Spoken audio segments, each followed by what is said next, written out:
Welcome to Teresa's New Dawn. I'm here to show you that this stage of life is full of endless possibilities, whether it's traveling solo or simply finding joy in the little things. Let's dive in. Joining me today is Heather, a registered dental hygienist with 18 years experience. Heather works at Artistic Smiles of Georgia and has been married 20 years with 3 sons, the youngest of whom, Holden, has a successful YouTube channel. I'm going to include a link below and you should check it out. It's actually pretty cool. Thank you for joining me, Heather. Thank you, Um, Teresa. I'm happy to be here. Thanks. So, can you explain what oral hygiene is and why it's important? Yes, we all have plaque on our teeth, the white stuff that forms on our teeth, and the real word for plaque is biofilm, which is a film of bacteria that's coating your teeth. So oral hygiene is removing that biofilm off of your teeth. Okay. Okay. And can you explain some of the long-term effects of not practicing good oral hygiene?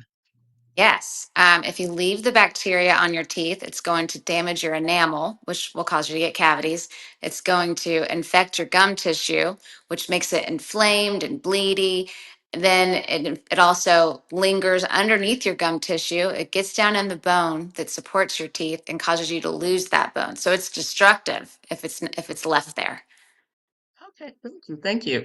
And can you tell us what a dental hygienist does? Yes. When you see your dental hygienist, we are in charge of cleaning your mouth, helping you clean your mouth, giving you advice. It doesn't matter how hard you work at home on your teeth, you still need to go see a hygienist because there's stuff you can't always get off yourself. There's stuff that builds up and hardens, and you need us for that. And then we can keep helping you do better and help you know what tools you should be using at home. Yep. And I'm gonna give a plug to Heather because she's not my personal dental hygienist, but she does take excellent care of my teeth. And you've helped me learn so much about the different tools to use in caring for my teeth. So I just want to give you a thank Hmm. you for the service that you provide because you have helped me tremendously. You're welcome. Um, I love patients that like the advice and go home and apply it. yeah, I think about how my dental routine has changed in the morning and the evening. And I'm just going to put myself out there because there's probably a lot of people like me that for years I might have brushed my teeth once a day and I may have flossed a couple times a week. And now, because a lot of the input that I have received from you, I have a routine that's more like a 30-minute dental routine in the morning and before bed, but I know it's what I should be doing. So just wanted to say thanks for that. Yeah, you're welcome. You're normal. Yeah. Um, so if someone wanted to start a career in the dental industry, like if they wanted to become a dental hygienist, how would they start? They would start at it can be a community college or a university. You get your prereqs. So 2 years of prereqs, all the basic stuff, a lot of science. And then you apply to a dental hygiene program. Oh, you also have to observe a dental office for 100 hours or a crazy amount of hours, depending on the school. You get accepted into the hygiene program, and then that is a 2 year program. So Okay. it's rigorous. Yeah, I was going to ask, is there anything in particular that kind of drew you to it? Like, did you like science or were you curious about, I don't know, the mouth or something or Yeah, I don't like science. I never like science. okay. But what's funny is how a lot of people have dental phobia from bad dental experiences. I was the opposite. I went to the dentist. My parents didn't really teach me how to take care of my teeth. I ate whatever I wanted. I was the kid who always had cavities. But everyone there was so nice to me. And as a little girl, I probably had a young, pretty hygienist that I thought was nice. And was like, I'm going to be like her. And for whatever reason, that became what I wanted to do. And so much so that in high school, I decided I don't want to work at this little restaurant buffet. I'm going to make a bunch of resumes and drive to every office and beg someone to give me a job. And probably like the 15th or the 20th one, the last one hired me at minimum wage. And I vacuumed and I did the trash and I answered the phone and I just got my foot in the door. Yeah. I love that because I too was the person who ate a lot of candy. So it's Huh? nice to know that you just kind of knew going in that you wanted to help people because I find that with you guys in your office too. Everyone's so nice and friendly, so I don't feel that nervousness or the angst. I almost look forward, to come in to see you guys. It's like visiting friends in a weird kind of way. It's true. So, We feel the same way about you guys. yeah. So, so can you tell us why is it important to take care of our teeth and gums? You touched on it a little bit, but can you just do maybe a little deeper dive on that, you know? Yeah. One thing I'll hear a lot, I'll start out going over medical history, and it's like, well, I don't need to tell you this part because that doesn't pertain to my teeth. Or why do you need to know this? You're just cleaning my teeth. But your teeth are connected to everything else. So if you have a lot of plaque biofilm in your mouth, it's going to get in your bloodstream, it's going to get in your arteries, it affects your heart. The plaque in your brain, there's so many bad, it's a bad path of health if your mouth isn't healthy. So I love getting people to understand that part, the importance of that. Like, you don't have time to floss, let's floss your teeth for your brain health, for your heart, you know. So Yeah. No, this is again, and I don't want to keep gushing over you, but I had never thought about that, to be quite honest. I did not make the connection that only brushing my teeth once a day over 20, 30 years might impact my heart or my brain. Never thought about that yeah. until I think we had a conversation one day and it was like, oh, the light bulb went on, you know? Yeah, yeah, and the more classes I take, because we take a lot of CE, it's just Okay. getting more and more important, more and more serious. Like, your risk of cancer increases by like 4 times if you have Oh. periodontal disease. Things like that. It's like you leave every class going, "Gosh, I got to make people understand this. This is scary." Yeah, and I just want to say to for people that may not know what CE is, I'm thinking Oh it's yeah, continuing education. I yes, just want to put it out there. It's continuing education, and that's how they stay up to date on, I guess, what's happening with teeth and your health.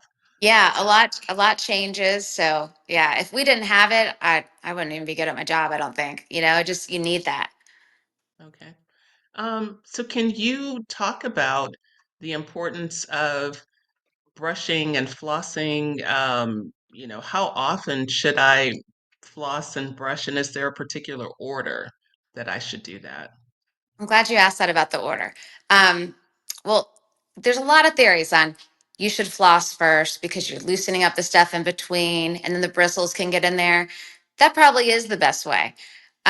But from what I say, if you just floss once a day, brush your teeth every morning, every night, those two things alone, and regularly visit your dentist. That's a big one. Um, but if you're doing those two things, you lower the number of problems you're going to have. You lower the amount of money you're going to spend on your teeth. So it's getting up in the morning, brushing your teeth at a 45-degree angle with always a soft toothbrush. There's a lot of people that like a medium toothbrush or a hard. It's destructive. Don't do it. You'll get used to the soft toothbrush. And just at least 2 minutes. And I'll say I like a power toothbrush for that reason because a power toothbrush has the timer, and when you use a power toothbrush, you realize, oh my gosh, this feels like forever. I have Yeah. not been brushing my teeth for this long. So, Yeah. Mhm. yeah, I was to say, so yeah, and then incorporate flossing at one point in your day. Another thing that a lot of people will hear as new information is it doesn't matter when you do it.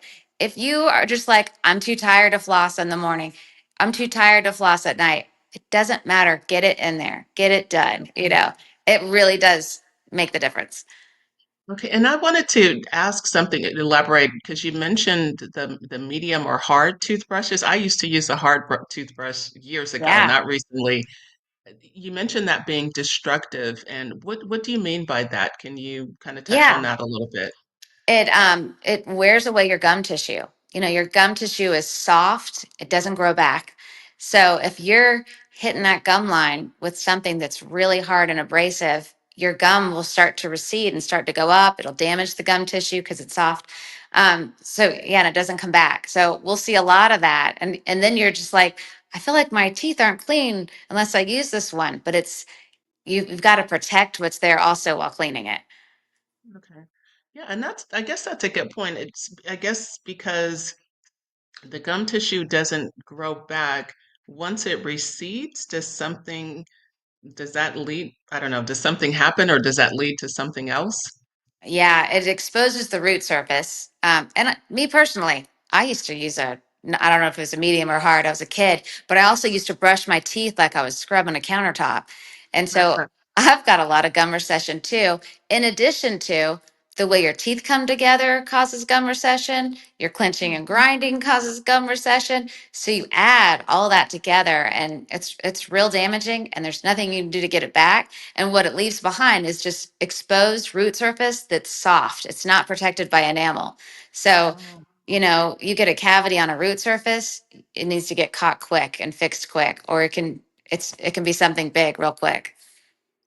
Yeah, and again, I want to go back to something else that you said. You've said a Yeah. few things. I started using the power toothbrush based on your recommendation, and I did notice it's been a couple years now, so I'm used to it, but I love how it's got the 30-second intervals. So I know, okay, do the front, do the back. But the first month or so, I thought, man, this is taking forever. And then I Uh-huh. thought, I probably didn't brush my teeth otherwise, but 30 seconds. So I'm glad that I Exactly. did. Yeah. The other thing I think you touched on was dental visits. And, and I'll probably try to talk with Dr. Kegler at some point, but Yeah. can you touch on the importance of that? Because I know a lot of people may think, I don't want to spend the money, or if I go every 2 or 3 years, that's enough. What is he or she going to do? But is there some other reason why it's important to visit the dentist? Yeah. Well, let me think about. I can say what it looks like when I have someone that hasn't been in 2 years. Let's say we'll go with that. They haven't had someone paying attention first to is what they're doing at home effective, and most of the time it's not because they're not getting that advice they need. They're not getting that reminder of how important it is, so they're not taking as good of care as they should be. So then we get them. There's more. There's been damage from the biofilm that's been sitting on their teeth, the plaque. It costs them more money. Their health is more compromised because a lot of times the cleaning becomes more involved. If you think about when you get your teeth cleaned, there's the hard buildup that we all accumulate.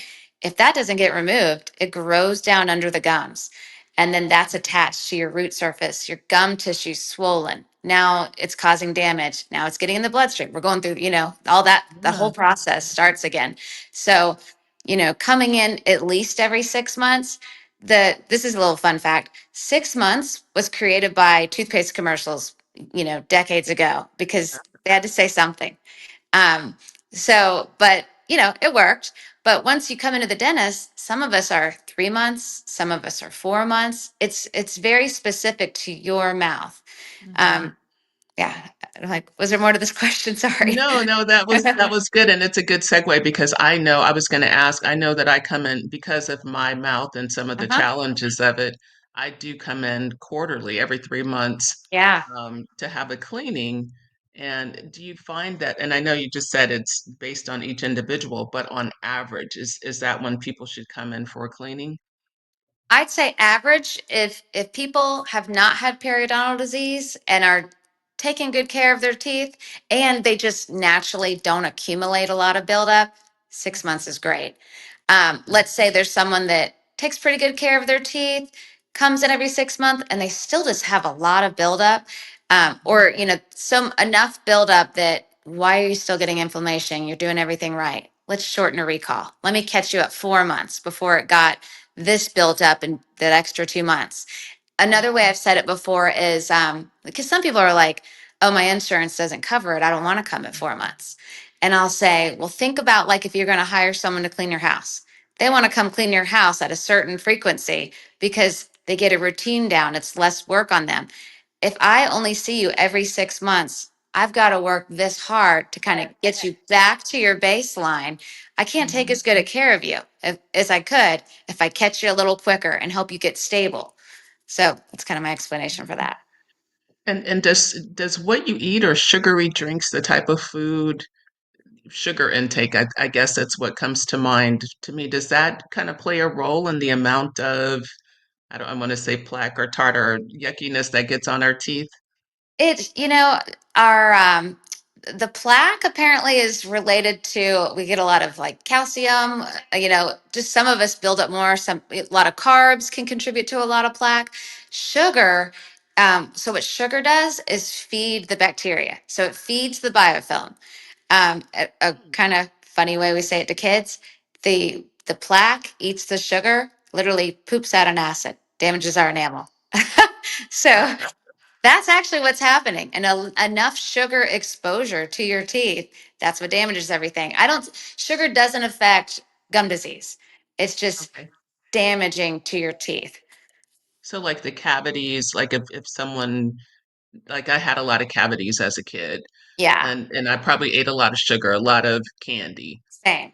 Um, yeah, so that would have probably been caused by the sugar and not taking very good care of my teeth, brushing enough, I I know. guess. If you look back to how we were back then, it's like we were attacking our teeth with sugar, damaging our enamel, and then letting it sit there. Like now that's just like, Yeah. Oh, yeah. Okay. Um, so can you talk a little bit about periodontal disease? And also, I don't know if that's the same as gum disease or if they're different. Can you talk about the two of them and what are some of the early signs? sure. So, let's say I have a patient who comes in, they don't floss. There's not a lot of damage.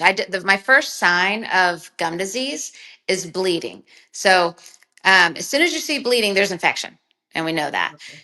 And so if there's just bleeding, and we also will measure the gums. I take a little ruler and I walk it around the teeth and I measure. There's 6 areas, 3 surfaces on one side, 3 surfaces on the back side. And I measure everywhere. I'm looking to see, does this ruler go deeper than it should? Is there damage? So if I just see bleeding and there's no damage, that's gingivitis. And so first stage gum disease. Um, so now you have gingivitis and scum disease. So let's say it stays like that. Person comes back. This is common. The person comes back. They haven't changed anything. So I'm like, I got to get this person going. Um, I'll measure every year. Spot probe every time. But we call it probing, by the way. Okay. But I'll fully record every tooth once a year. I'll start to see areas of damage that are getting worse, getting worse. And then once you get into the bone loss, which it's going deeper than it should, that's stage 1 periodontal disease. And Okay. so, yeah. And then we do different types of cleaning on that because now you have infection deeper than you did before. I've got to be able to get to that comfortably. I've got to maybe use some antibiotic therapy in there. I got to clean those roots real good. And now I need to see you back in 3 months because we got to stay on this. And so Okay. there's a progression of periodontal disease. And I'm going to use myself as an example because I just to kind of translate, I think what you said. So when you're doing the measurements, that's when you're calling out the numbers. So like Yes, if I'm exactly. sitting there and I hear you say number two, number three, number one, that's the Yes, measurement.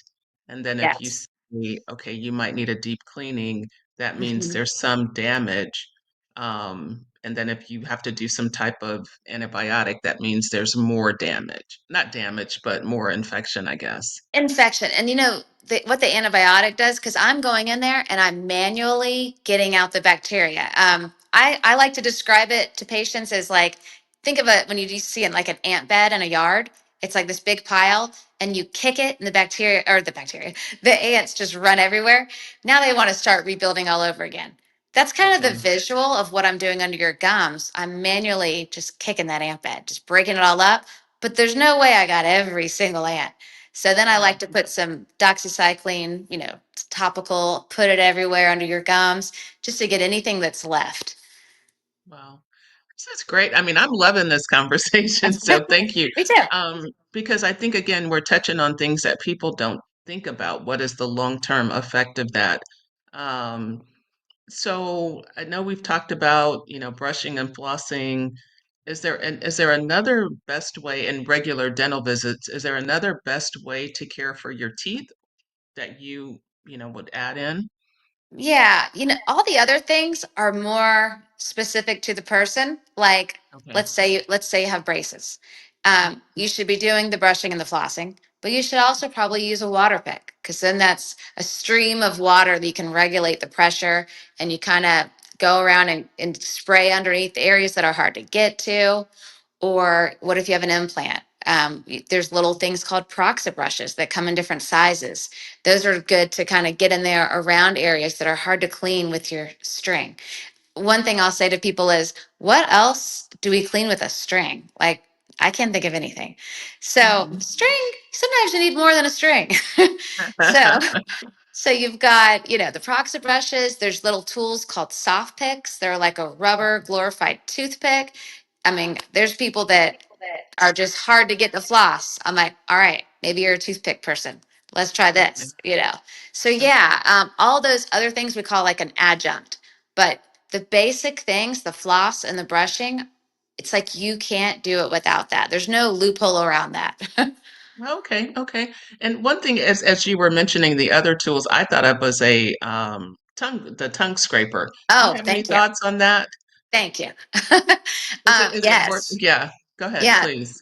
the tongue holds so much bacteria. A lot of times we can see it, like it'll coat the tongue. Mhm. And a lot of people are concerned about their breath, and 80% of the time, it's coming from the mouth, it's coming from the tongue, it's coming from not flossing. 20% of the time, it's a gastro problem. So, Mhm. as far as tongue scrapers, for a lot of people, it's enough just to brush it really good. But then other people will say, like, look what I see, it's still coated. So I'll recommend um, it's like a metal tongue scraper, kind of looks like a little rainbow, a little U. And then they Mhm. pull from the back forward. And they don't have to do that every day, just periodically. It cleans out a lot. Because some of our tongues have like little fissures and grooves in them that'll trap stuff as well. Hmm. I've been using a tongue scraper for years now, Yeah. consistently just for probably the last year, like, a few times a week. And Yeah. I do notice a difference. Like, I hate seeing that white coating. I guess sometimes I'll eat something that causes Hmm. that coating, but so I have embraced the tongue scraper. So thanks for talking.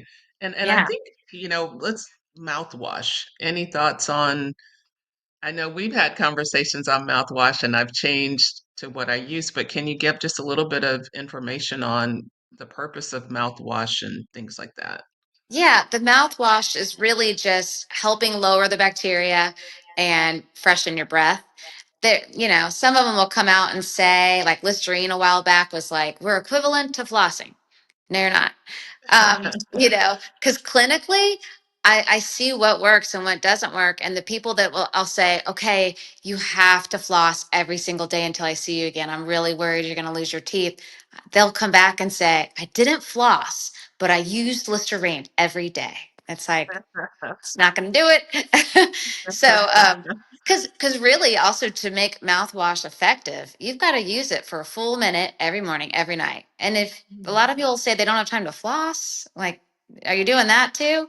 So, again, it's a good adjunct. It's good if your mouth is dry. There's specific ones for dry mouth. There's some with fluoride if you're more cavity prone or you have a lot of recession. You want to strengthen your root surfaces. I like a fluoride one for that. There's the ones if you have gum disease, they're great, but they don't solve it. Unfortunately, they're just one more fight in the battle. Yeah, again, just in having this conversation, I'm realizing there's so much. This is such a bigger topic than I think most people even realize. So I thank you, and Yeah. hopefully it'll encourage other people to talk to your dental hygienist or go to Artistic Smiles, but just don't book Heather to the point where I can't get in to see. Um, I wanted to ask, like, so let's say if someone watching this doesn't have insurance, or maybe they don't have a lot of money, and not that you need a lot of money to go to the dentist, but I are do. there do you have any suggestions on ways that they can kind of take care of their oral hygiene? Yes. So, first thing, a lot of people will not go because they don't have insurance. Well, they either eventually get insurance, and then by the time they go, it is a very expensive problem. I'd say, okay, you don't have insurance. First thing is maybe call, find out some dentists that are recommended. Call an office and say, do you work with cash patients? Is there any in office type of insurance? Like our office offers like a discount plan Okay. people that are self pay. It costs you more money to wait until that day you have insurance. And also, dental insurance is nothing like medical insurance. Dental insurance is like you just bought a coupon for cheap. You paid $20 a month for that year, and that they're going to give you $1,500. But there's rules on how you get to use it. So you can't even use it on whatever you want. And it runs out quickly if you need dental work done and to get your teeth cleaned. So, it's basically like you're going to come shopping without a coupon. Yeah. It's doable. Just ask questions, get enough information beforehand as far as paying by Okay. cash. Yeah. Well, thank you. Thanks for that.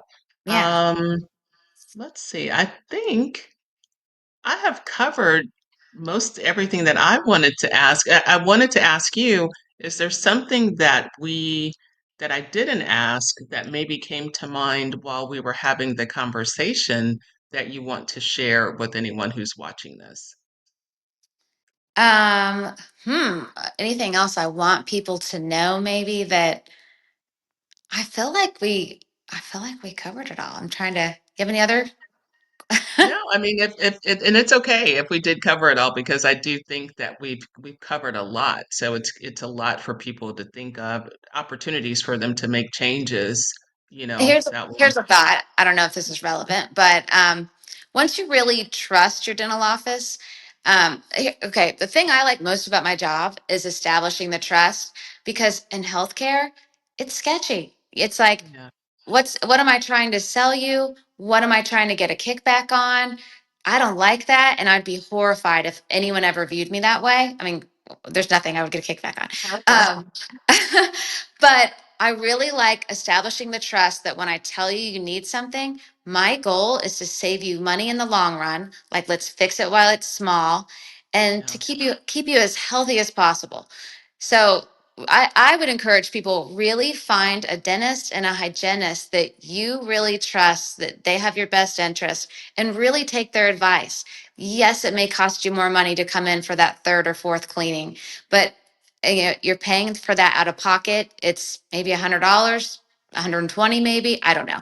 Um, and Mhm. it's in the long run, you're not now going to a bone and gum specialist, which is called a periodontist, trying to save your teeth, which you can imagine is a lot of money. So really Yeah. just that, find someone you trust and commit to taking care of your mouth because you're taking care of your whole body. You're helping you, take care of your whole body at the same time.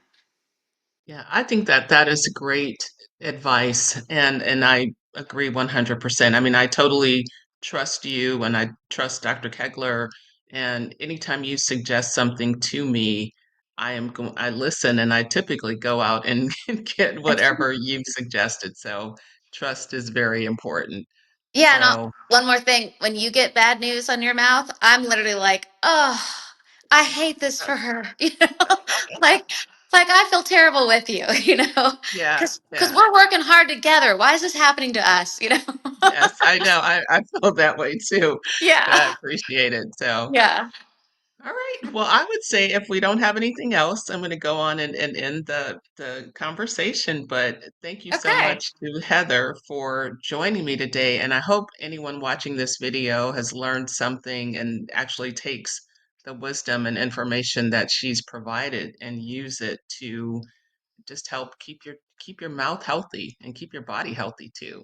So, Yeah. And if anyone has questions, like in your comments or whatever, I'll kind of keep an eye on it. I'm happy to chime in. I love sharing information. It's fun.